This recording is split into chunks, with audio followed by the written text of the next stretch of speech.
Welcome to special live. నేను రమా మండవ. ఈరోజు లైవ్లో భాగంగా మనం తీసుకోబోతున్న టాపిక్ ఏంటంటే, ఈ రోజున టీడీపీతో పొత్తుల కోసం అమిత్ షా చాలా సీరియస్గా ఎఫర్ట్ పెడుతున్నారా అంటే అవుననే చెప్పాలి. గత దాదాపు ఒక 3 నెలల కాలంగా టీడీపీని చూసే ఆస్పెక్ట్లో బీజేపీ ధోరణి మారుతూ వచ్చింది. ఎందుకంటే కొన్ని అనుకోకుండా జరిగిన కొన్ని పరిణామాలు కావచ్చు, ఎస్పెషల్లీ తెలుగు రాష్ట్ర రాజకీయాల్లో.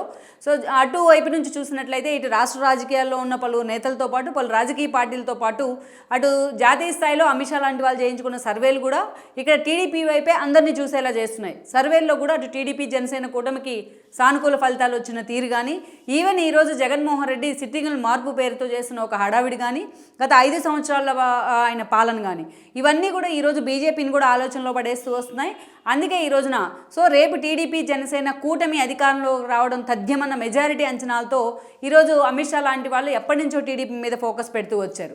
దానికి తోడు ఇక్కడ చంద్రబాబు నాయుడు స్కిల్ డెవలప్మెంట్ కేసులో అరెస్ట్ చేయడం ద్వారా ఆ పార్టీకి చంద్రబాబు నాయుడు ఇమేజ్ పెరిగేలా చేశారు జగన్మోహన్ రెడ్డి. సో ఆ సింపతి ఫ్యాక్టర్ కూడా ఏదైతే టీడీపీకి ఒక యాడ్ ఆన్ ఎలిమెంట్గా మారింది. అదే సమయంలో లోకేష్ దాదాపు ఏడాది పాటు చేసిన పాదయాత్ర, ఏడాది పాటు జనంలోనే ఉంటూ పార్టీకి ఒక బూస్టప్ ఇచ్చిన తీరు కానీ, ఇవన్నీ కూడా టీడీపీకి నిజంగానే ఎంతో కొంత క్రేజీని కూడా తీసుకొచ్చాయి.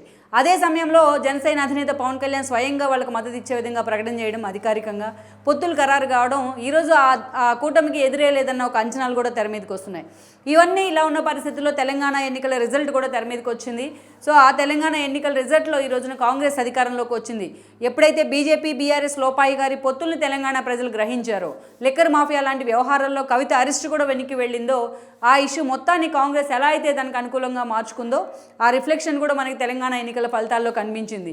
సో ఎప్పుడైతే చంద్రబాబు నాయుడు తెలంగాణ ఎన్నికల్లో తాము పోటీ చేయొద్దనే నిర్ణయం తీసుకున్నారో, టీడీపీకి సాలిడ్గా కొన్ని కాన్స్టిట్యున్సీల్లో ఒక రూరల్లో ఉన్న ఓట్ బ్యాంక్ మొత్తం కూడా కాంగ్రెస్ వైపు యాడాన్గా మారింది. సో ఇవన్నీ కూడా బీజేపీని ఆలోచనలో పడేసాయి. ఎలాగైనా సరే రేపు టీడీపీ జనసేన కూటమి ఒక అధికారానికి ఒక భారీ మెజారిటీతో అధికారంలోకి వస్తుందన్న అంచనాలు కావచ్చు, అది వాళ్ళు సొంతగా చేయించుకున్న సర్వేలో కావచ్చు, ఈ అంశం చాలా క్లారిటీ వస్తోంది అమిత్ షా అండ్ మోడీకి. తెలంగాణ ఎన్నికల ఫలితాల తర్వాత పూర్తి స్థాయిలో క్లారిటీ వచ్చినట్లయింది. అందుకే ఈ విషయంలో వాళ్ళు చాలా నెగోషియేషన్ చేసుకొస్తూ వచ్చారు మొన్నటిదాకా. ఇక ఏకంగా అటు చంద్రబాబు నాయుడుతోని ఇటు లోకేష్తోని ఫోన్ చేసి మరీ పొత్తుల గురించి చర్చలు జరుపుతూ ఉన్నారు. వాళ్ళిద్దరి మీద ఆ స్థాయిలో ఒత్తిడి అయితే తీసుకొస్తున్నారన్న లీకులు కూడా వస్తున్నాయి టీడీపీ అధిష్టానం వైపు నుంచి. అయితే ఇప్పటికైతే అటు లోకేష్ కానీ ఇటు చంద్రబాబు నాయుడు కానీ అటు ఇండియా కూటమికి కానీ ఇటు బీజేపీకి సమదూరంగా ఉన్నామని చెప్తున్నారు కానీ ఎక్కడ బీజేపీతో పొత్తులు దిశగా తాము అడుగులు వేస్తామని చెప్పే ప్రయత్నం చేయట్లేదు. అందుకు కారణాలు ఉన్నాయి. ప్రత్యేకించి కొన్ని కారణాలు ఏంటంటే, రాష్ట్ర విభజన తర్వాత ఆ రోజున ఎన్డీఏతోనే కలిసి చంద్రబాబు నాయుడు ఎన్నికలకు వెళ్ళున్నారు.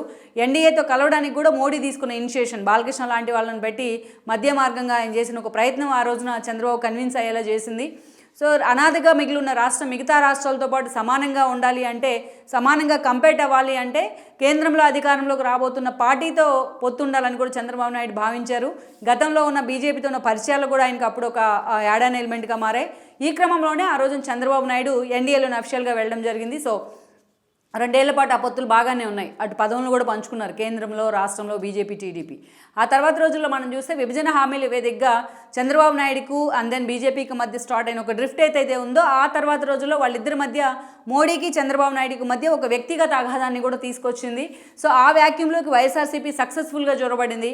టీడీపీని డీఫేమ్ చేయడంలో బీజేపీకి మేలు చేసేలా వ్యవహరించే క్రమంలో వైఎస్ఆర్సీపీ ఆ మైండ్ గేమ్లో సక్సెస్ అయింది. సో నిజంగానే మోడీ స్వయంగా పార్లమెంట్లో అన్నట్టుగానే బీజేపీ వైఎస్ఆర్సీపీ ట్రాప్లో పడిందా, నిజంగానే బీజేపీ రాష్ట్రానికి ఏం చేయొద్దని డిసైడ్ చేసుకుందా అనేది మనం పక్కన పెడితే, బట్ పూర్తి స్థాయిలో చంద్రబాబు నాయుడు విభజన హామీల మీద చేసిన పోరాటం మాత్రం పొలిటికల్ టర్న్ తీసుకుంది. ఈ క్రమంలోనే ఒక వెండెట్టా పాలిటిక్స్ తెర మీదకి వచ్చాయి. దానిలో భాగంగానే టీడీపీని ఓడించడానికి కొన్ని శక్తులు, అటు వైఎస్ఆర్సీపీ కానీ అదేవిధంగా ఇటు కేసీఆర్ లాంటి వాళ్ళు ఏకమయ్యారు బీజేపీతో చేతులు కలిపి. అది అందులో వాస్తవం కూడా ఉంది. సరే, ఇక విభజన హామీల అంశం, ఈ పొలిటికల్ వెండెట్టా ఎప్పుడైతే తెర మీదకి వచ్చిందో అప్పటి నుంచి విభజన హామీల అంశం అంతా కూడా గాలికి పోయిన పరిస్థితి ఉంది. ఇక ఆ ఎన్నికల్లో వైఎస్ఆర్సీపీ ఒక భారీ మెజారిటీతోనే అధికారంలోకి వచ్చింది. అధికారంలోకి వచ్చి వైఎస్ఆర్సీపీ జగన్మోహన్ రెడ్డి సీఎం అయిన తర్వాత ఆయన బీజేపీతో చాలా సానుకూలంగా వ్యవహరిస్తూ వచ్చారు. ఒక మాటలో చెప్పాలంటే నిర్మలా సీతారామన్ లాంటి వాళ్ళు స్వయంగా జగన్మోహన్ రెడ్డి మోడీకి కొడుకు లాంటి వాళ్ళు అంటూ కూడా ఆమె స్టేట్మెంట్ ఇచ్చిన పరిస్థితి ఉంది రాష్ట్రానికి వచ్చి. అదేవిధంగా మనం చూసినట్లయితే అనేక సార్లు మోడీకి జగన్కి మధ్య సత్సంబంధాలు ఉన్నాయన్న విషయం కూడా ఎక్స్పోజ్ అవుతూనే వచ్చింది. రాష్ట్రంలో ఆర్థిక పరిస్థితి అస్తవ్యస్తంగా ఉన్న జగన్మోహన్ రెడ్డి అప్పులతో రాష్ట్రాన్ని దివాలా తీస్తున్నారన్న కొన్ని విమర్శలు ఉన్నా, అదేవిధంగా అవినాష్ రెడ్డి అరెస్ట్ మొదలుకొని అనేక కీలక అంశాల్లో జగన్మోహన్ రెడ్డి కేసుల విషయంలో వరకు చూసుకున్నట్లయితే ఎక్కడా ఏ అంశంలో కూడా జగన్మోహన్ రెడ్డి చిన్నగా వార్న్ చేసినట్టు కూడా బీజేపీ వ్యవహరించలేదు. విభజన హామీల విషయంలో తనకి 25కి 25 ఎంపీలు ఇస్తే మోడీ మెడలు వంచుతానంటూ మాట్లాడిన జగన్మోహన్ రెడ్డి అనేక సార్లు తన కేసుల కోసం మోడీ దగ్గరికి వెళ్ళి ఆయనే మెడలు వంచేశారన్న విమర్శలు కూడా మూట కట్టుకున్నారు. సో అలా మనం చూసినట్లయితే బీజేపీకి జగన్మోహన్ రెడ్డికి నిజంగానే చాలా దగ్గర సంబంధం ఉంది. అయితే అఫిషియల్గా కాదు, అధికారికంగా ఎన్డీఏలో వైసీపీ లేదు. కానీ అనేక సార్లు మోడీ తీసుకున్న నిర్ణయాలకి ఎన్డీఏలో ఉన్న పార్టీల కంటే ముందుగానే అత్యుత్సాహంతో వీళ్ళు మద్దతు ఇచ్చిన సందర్భాలు ఉన్నాయి, వ్యవసాయ చట్టాలు మొదలుకొని అనేక అంశాల్లో. సో అలా అనధికారిక పొత్తులు మాత్రమే కొనసాగిస్తూ వచ్చింది బీజేపీ. తనకి ఎంపీ సీట్ల అవసరం దృష్ట్యా కావచ్చు, స్టేట్ మీద ఇంట్రెస్ట్ లేకపోయినా, స్టేట్ ఇష్యూస్ మీద ఇంట్రెస్ట్ లేకపోయినా. ఇక ఈ క్రమంలోనే చంద్రబాబు నాయుడు పూర్తిగా సైలెంట్ అయ్యేది. దాదాపు 3.5 పాటు ఆయన ఎక్కడ బీజేపీతో ఒక అసోసియేషన్ కానీ, బీజేపీతో ఒక సంప్రదింపులు కానీ లేకుండానే రాష్ట్రం మీదే నా పోరాటం, రాష్ట్రంలో ఉన్న జగన్ మీదే నా పోరాటం అంటూ రాష్ట్రం వరకే ఆయన ఫైట్ని కన్ఫైన్ చేస్తూ వచ్చారు గత 4.5 కాలంలో. విభజన హామీలు కావచ్చు, ఏదైనా అంశాల మీద జగన్మోహన్ రెడ్డి మాత్రమే చంద్రబాబు నాయుడుకి టార్గెట్ అయ్యారు. అయితే ఎప్పుడైతే ఎన్డీఏ రోజు రోజుకు బలహీనపడుతూ వచ్చిందో, మొత్తం దేశవ్యాప్తంగా ఎన్డీఏలో ఒక ప్రధాన ఏదైతే మిత్రపక్షంగా ఉన్న ఒక పార్టీ అనేది ఈరోజు లేదు. ఎందుకంటే టీడీపీ ఎన్నికలకు ముందే బయటకు వచ్చేసింది విభజన హామీల వేదికగా. నితీష్ లాంటి వాళ్ళు కూడా బయటికి రావడం జరిగింది. శివసేన అంటే ఒక హార్డ్ కోర్ పార్టీ అది బీజేపీకి. సో అలాంటి శివసేన ఎన్సీపీతో కలిసి, కాంగ్రెస్తో కలిసి గవర్నమెంట్ ఫామ్ చేసిన తర్వాత షిండే రూపంలో అక్కడ ఒక డ్రిఫ్ట్ తీసుకురావడం జరిగింది బీజేపీ. ఈరోజు కేవలం ఉద్ధవ్ లాంటి వాళ్ళు బీజేపీతో లేరు. కేవలం ఈ రోజున షిండే శివసేన మాత్రమే బీజేపీతో పొత్తుల్లో ఉంది. అది కూడా రేపటి ఎన్నికల నాటికి ఏం జరుగుతుందో కూడా ఎవరు చెప్పలేని పరిస్థితిలో ఉంది. మమతా లాంటి వాళ్ళు మధ్య మార్గంగా ఉన్నారు. ఎటు వన్ సైడెడ్గా ఆమె ఎన్డీఏకి మద్దతు ఇస్తున్న పరిస్థితిలో లేరు. స్టాలిన్ డే 1 నుంచి కూడా ఆయన కాంగ్రెస్కి మద్దతు ఇస్తూనే వచ్చారు. ఆయన ఇప్పటికీ రాహుల్ గాంధీ అంటేనే ప్రాణం ఇచ్చేలాగా మాట్లాడుతూ ఉంటారు ఆయన. ఇక జేడీఎస్ లాంటి వాళ్ళతోని అనేక సార్లు ప్రయోగాలు చేసినా అది అంతగా వర్కౌట్ కాలేదు. కుమారస్వామి లాంటి వాళ్ళు కూడా మొన్నటి ఎన్నికల వరకు మాత్రమే బీజేపీతో పొత్తులు అన్నట్టు కూడా మాట్లాడుతూ వచ్చారు. ఇక ఈరోజు చూసినట్లయితే కేరళలో అధికారంలో ఉన్న లెఫ్ట్ పార్టీ కూడా, సిపిఐ లాంటి వాళ్ళు, పినరయ్ విజయన్ లాంటి వాళ్ళు కూడా ఎప్పుడు బీజేపీతో వాళ్ళు పూర్తి స్థాయిలో వ్యతిరేకంగా ఉంటూ వస్తారు కాబట్టి వాళ్ళు అలయన్స్లో లేరు. వీళ్ళంతా కూడా మెజారిటీ ఇండియా కూటమి వైపే ఉన్నారు ఈరోజు కాంగ్రెస్తో పాటు. అట్లా సాలిడ్గా ఇక హేమంత్ సోరెన్ లాంటి వాళ్ళ మీద కేసులు పెట్టి వేధించిన తీరుతో వాళ్ళు కూడా పక్కకు వెళ్ళిపోయిన పరిస్థితి ఉంది. నిన్న మొన్నటి వరకు అన్నాడీఎంకే రూపంలో తమిళనాడు ఒక ప్రయోగం చేసినా బీజేపీకి అది ఒక విఫల ప్రయోగంగా మిగిలింది. సో ఈరోజు తమిళనాడులో మొన్నటి వరకు ఉన్న వాళ్ళ ఫోల్డ్లోనే ఉన్న అన్నాడీఎంకే కూడా ఈరోజు పక్కకు వచ్చిన పరిస్థితి ఉంది. ఇలా ఎన్డీఏలోని ఒక సాలిడ్ మిత్రపక్షం అంటూ కూడా లేకుండా పోయింది ఈ రోజున మోడీ అండ్ అమిత్ షా తీరు వల్ల. గతంలో చూస్తే వాజ్పేయి హం కానీ, అంతకుముందు కానీ బీజేపీలో శివసేన లాంటివి కానీ, బాల్ ఠాక్రే ఉన్న సమయంలో, ఈవెన్ చంద్రబాబు ఎన్టీఆర్ ఉన్న సమయంలో కూడా టీడీపీ లాంటి పార్టీలు ఒక సాలిడ్ మిత్రపక్షాలుగా, అంటే ఒక నమ్మకమైన మిత్రపక్షాలుగా వాళ్ళకి అండగా నిలబడిన సందర్భాలు ఉన్నాయి. కానీ ఈరోజు ఆ పరిస్థితి లేదు. ఒక పైకి మాత్రం ఒక ఎన్డీఏ అనేది కనిపిస్తోంది. అది రోజు రోజుకి వీక్ అవుతున్న సిచ్యువేషన్ అయితే ఉంది. 5 రాష్ట్రాల్లో గెలిచామని చంకలు గుద్దుకుంటున్న బీజేపీ ఆ స్థాయిలో ఎన్డీఏ ఆ విశ్వాసాన్ని అయితే కోల్పోయింది. తెలంగాణలో కేసీఆర్ గెలిస్తే కేసీఆర్ తమ ఫోల్డ్లోనే ఉంటారని బీజేపీ లెక్కలు కట్టినా ఆ కోరిక కూడా నెరవేరలేదు. తెలంగాణలో కూడా కాంగ్రెస్ గెలిచింది. ఈవెన్ సౌత్లో కర్ణాటకలో గెలవడం ద్వారా సౌత్లో పాగా వేయించిన అంచనాలు వేసినా కర్ణాటక కూడా అక్కడ కాంగ్రెస్ అధికారంలోకి వచ్చిన పరిస్థితి ఉంది. అందుకే ఈ రోజును ఏపీని తమ ప్రధాన వేదికగా చూస్తోంది BJP, especially Karnataka and Telangana ఎన్నికల ఫలితాల తర్వాత. సో ఈ రోజున అందుకే ఏపీ మీద చాలా సీరియస్గా అమిత్ షా ఫోకస్ పెట్టారు. ఆ క్రమంలోనే ఏపీలో ఎలాగైనా సరే రేపు అధికారంలోకి రాబోతున్న పార్టీతో జతకట్టాలన్న ఆలోచనలో ఉన్నారు. అందుకే ఈ రోజున ఆయన చేయించుకున్న సర్వేలతో కావచ్చు, ఆయన బీజేపీ నేతలతోని, పురంధేశ్వర్ లాంటి వాళ్ళతోని తెప్పించుకుంటున్న ఒక సమాచారం కావచ్చు, ఆయన ఓవరాల్గా తీసుకుంటున్న ఒక ఫీడ్బ్యాక్ కావచ్చు, జాతీయ స్థాయిలో ఈరోజు టీడీపీదే అధికారం అని తేల్చి చెప్తూ ఉన్నాయి ఈ సర్వేలు కానీ, ఈ సమాచారం కానీ, ఈ ఇంటెలిజెన్స్లు కానీ. సో ఇలాంటి సిచ్యువేషన్లో అమిత్ షా ఇప్పటికే చంద్రబాబు నాయుడుతో టచ్లోకి వచ్చారు. ఇప్పటికే రావడం కాదు, చాలా రోజుల క్రితమే వచ్చారు ఆయన చంద్రబాబు నాయుడుతో. ఎందుకంటే మనం చూసాం పర్టికులర్లీ భీమవరంలో ఒక అల్లూరు సీతారామరాజు విగ్రహావిష్కరణకు చంద్రబాబు నాయుడిని ఆహ్వానించడం కానీ, G20 సన్నాహక సమావేశాలకి పిఎంఓ నుంచి మోడీ ఆయనకు ఆహ్వానం పలకడం కానీ చంద్రబాబు నాయుడుకి ఆయన కూడా వెళ్ళారు. సో అలా ఎన్టీఆర్ పేరు మీద ఒక ఆయన్ని రిలీజ్ చేసి ఆ ప్రోగ్రామ్ కూడా చంద్రబాబు నాయుడిని ఇనిషియేట్ చేయడం పురంధేశ్వర్ లాంటి వాళ్ళతో. ఇక ద్రౌపది ముర్ముని రాష్ట్రపతి అభ్యర్థిగా ప్రకటించిన సమయంలో టీడీపీ మద్దతు కోరే ప్రయత్నం చేయడం, ఇలాంటివన్నీ కూడా చంద్రబాబును దగ్గర చేసుకునే ప్రయత్నమే. అంటే మధ్య మార్గంగా అటు వైఎస్ఆర్సీపీ ఉంటే వైఎస్ఆర్సీపీని, ఇటు టీడీపీ ఉంటే టీడీపీని దగ్గర చేసుకునే విధంగానే బీజేపీ వ్యవహరిస్తూ వచ్చింది. అయితే చంద్రబాబు నాయుడు అరెస్ట్ అయిన సమయంలో మాత్రం ఎక్కడా బీజేపీ దీన్ని ఖండిస్తూ ఒక మాట మాట్లాడకపోవడం టీడీపీ శ్రేణులకు ఒక ఆగ్రహాన్ని అయితే నింపింది. అయితే ఇదే సమయంలో లోకేష్ని పిలిపించుకుని వాళ్ళందరినీ కూడా కొంచెం కన్విన్స్ చేసే ప్రయత్నం అయితే చేశారు అమిత్ షా. బట్ లోకేష్ కూడా ఎక్కడ అమిత్ షా చెప్పిన పొత్తుల వ్యవహారానికి అయితే ఆయన నిర్బద్ధంగా తోచిపుచ్చారు. అందరిని బయటకు వచ్చి కూడా ఆయన ఇండియా కూటమికి బీజేపీకి సమాన దూరంలో ఉన్నాం మేమంటూ కూడా ఒక కీలక ప్రకటన కూడా చేస్తున్నారు. చంద్రబాబు నాయుడు రిలీజ్ అయ్యి బయటకు వచ్చిన తర్వాత వన్ సైడెడ్గా టీడీపీకి వచ్చిన ఒక వేవ్ కావచ్చు ఈ రోజున. అదేవిధంగా చూసినట్లయితే తెలంగాణ ఎన్నికల ఫలితాల్లో కాంగ్రెస్ అధికారంలోకి వచ్చిన విధానం, టీడీపీ ఓట్ బ్యాంక్ అక్కడ కాంగ్రెస్కి ఉపయోగపడిన విధానం కానీ ఈరోజు అమిత్ షా లాంటి వాళ్ళని ఆలోచనలో పడేసింది. మరోవైపు పవన్ కళ్యాణ్ ఇప్పటికే మీ పోల్ నుంచి వెళ్ళిపోతాను, టీడీపీతో పొత్తులు దిశగా వెళ్తున్నానని ఒక క్లారిటీ ఇచ్చిన క్రమంలో ఈరోజు అమిత్ షా లాంటి వాళ్ళు కూడా టీడీపీతో పొత్తుల కోసం ప్రయత్నం చేస్తున్నారు. పురంధేశ్వర్ లాంటి వాళ్ళతో వాళ్ళు చంద్రబాబు నాయుడుతోని అటు లోకేష్తోని మాట్లాడిస్తున్నారని లీకులు కూడా వస్తున్నాయి. అయితే ఇదే క్రమంలో అమిత్ షా తాజాగా చంద్రబాబు నాయుడుతో టచ్లోకి వచ్చారన్న ప్రచారం ఉంది. అయితే బీజేపీతో తాము అడుగు కలపాలంటే గతంలో ఎన్డీఏ లాగే తమ సత్సంబంధాలు కొనసాగించాలి అంటే ముందుగా లోపాయికారి పొత్తు ఒకటి పెట్టుకొని ముందుకు వెళ్దామనే ఒక వాదన అయితే బీజేపీ తెర మీదకి తీసుకొచ్చిందన్న అంచనా ఉంది. చంద్రబాబు నాయుడు అయితే మాత్రం క్లారిటీగా ఇక్కడ కొన్ని కండిషన్స్ పెడుతున్నారు బీజేపీకి అన్న చర్చ కూడా జరుగుతోంది.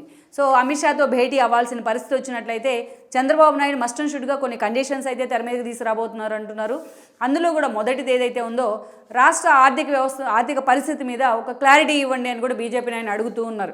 ఎందుకంటే ఇప్పటికిప్పుడు టీడీపీ జనసేన కూటమో లేకపోతే బీజేపీతో కలిసి అధికారంలోకి వచ్చినా ఇప్పుడు ఆ ఆర్థిక పరిస్థితుల్లో ఉన్న రాష్ట్ర అగాధాన్ని పూల్చే సిచ్యువేషన్లో కొత్త గవర్నమెంట్ అయితే లేదు. సో అందుకనే దీనికి సంబంధించి ఒక క్లారిటీ ఇవ్వాలని అడుగుతూ ఉన్నారు.